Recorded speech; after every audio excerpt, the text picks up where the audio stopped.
This is a review of a recent trip I took to Ecuador and the Galapagos Islands for about 2.5 weeks, traveling out of a 30-liter backpack. Before I left, I posted a video where I went into detail on my packing list, which I'll include a link to in the description below. So in this video, rather than going over all my gear again, I'll just talk about some of the changes I made to my packing list and talk about what worked and what didn't work. I experienced a range of climates on my trip, from cold and rainy in the high elevation city of Quito to humid and sunny on the Galapagos Islands. I was also often on boats a lot, as well as taxis and public transportation, so I didn't want to have to lug a ton of gear around. The pack that I brought on this trip was the 30-liter Mystery Ranch Mission Rover. It's a nice little bag. It has a lot of pockets. It's easy to pack and stay organized.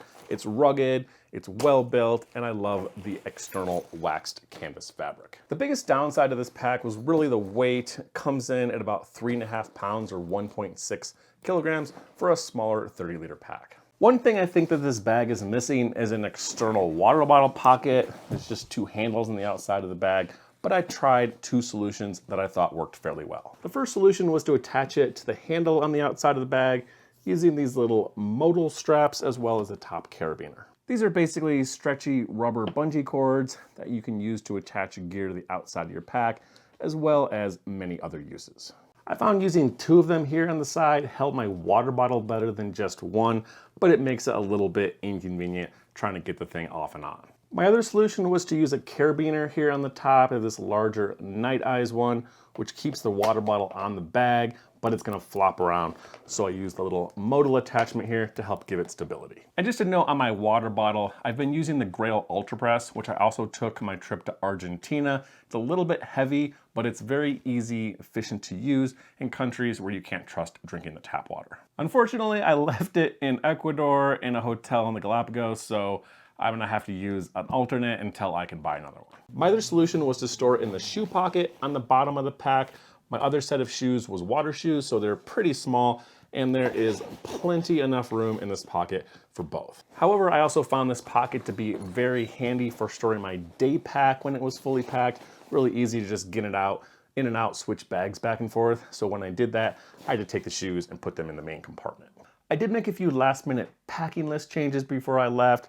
I added a pair of water shoes, which I borrowed from my sister. I traded my day pack for this little waterproof Osprey bag. I got a little mini travel umbrella, mini binoculars. I tried out these little modal strips. I upgraded pants and a shirt, some merino wool items, and I switched out my sun shirt for a sun hoodie.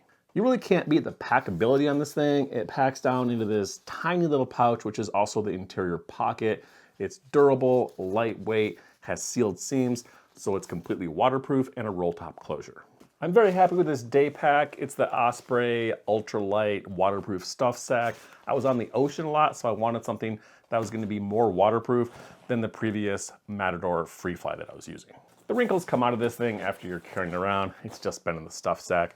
The reason I went with this thing over the Free Rein, this is the Free Fly, because it's slightly smaller, it's a much lighter pack, it packs down smaller, and it's way cheaper. The only downside to this bag, like a lot of these packable day packs, is it doesn't have any structure, so it's gonna look a little floppy in your back if you don't have it full. I highly recommend these mini Zeiss binoculars for wildlife observation if you want something really small, portable, and high-powered for travel. It has a really easy to adjust focus, eyepieces, and the zoom on this thing is the same as this much larger pair of Zeiss binoculars that I have when the aperture, the lens is only 5mm smaller. They're also really tiny, but they work really well. The case for these things, it's hard, it's good protection, but it's a little bit bulky, so I just switched them out with this other little bag. Thought it worked great. Another good thing about these is they're small enough you can just pack them up and stick them in your pocket. This travel umbrella is also another great update to my packing list. I have a lot of these kind of standard ones that I've brought in various places, but this little one is tinier than anything I've ever had. It's by A. Brawley and it's called the Travel Windproof Mini Umbrella. It has an interesting design to keep it really short. You unfold it and these ribs have a little bend in them. So to unfold it, you have to pop it out and then pop all these individual ribs out. And then just for reference, you can see this thing is similar, but just slightly smaller than your standard mini travel umbrella. However, I think it's worth it because the size in this thing is just so much lighter and smaller than that one. I use this thing to stand in the rain for over an hour in keto, and as long as you keep your shoulders tucked in when it's raining, this thing works almost as well as a regular umbrella. I also decided to slim down the number of clothes I was bringing by taking a pair of merino wool pants as well as a merino wool t-shirt. This turned out to be a great choice. This is the Pocket Tee by Unbound Merino. It's 100% wool. I found it to have a slight itch, but it's much better than a lot of other merino wool shirts I've tried. The travel pants, also by Unbound Merino, found these things to be stretchy, comfortable, also 95% merino wool. I go back and forth on merino because it's hard to find stuff that isn't itchy, but if you find ones that are comfortable, it makes your trip much easier because you don't really have to wash them, so you just have that much less laundry that you have to do, not as often. The sun hoodie was another great choice. I've had this for a few years. I use it for paddleboarding. A lot of people suggested that I bring a wide brim hat, so I wanted something that had more coverage. I think this is a good compromise because combine this thing over your head with a hat and sunglasses, it leaves very little of your upper body exposed to the sun. My electronic setup worked well again. Minimalist setup here. Ecuador has the same plugs as the US, so I didn't really need to bring the travel adapter, but I like the 4 prongs here on the card adapter. I've been using that for years, so I brought it again. It's also my second trip with this battery pack Nightcore NB10000, which still works great.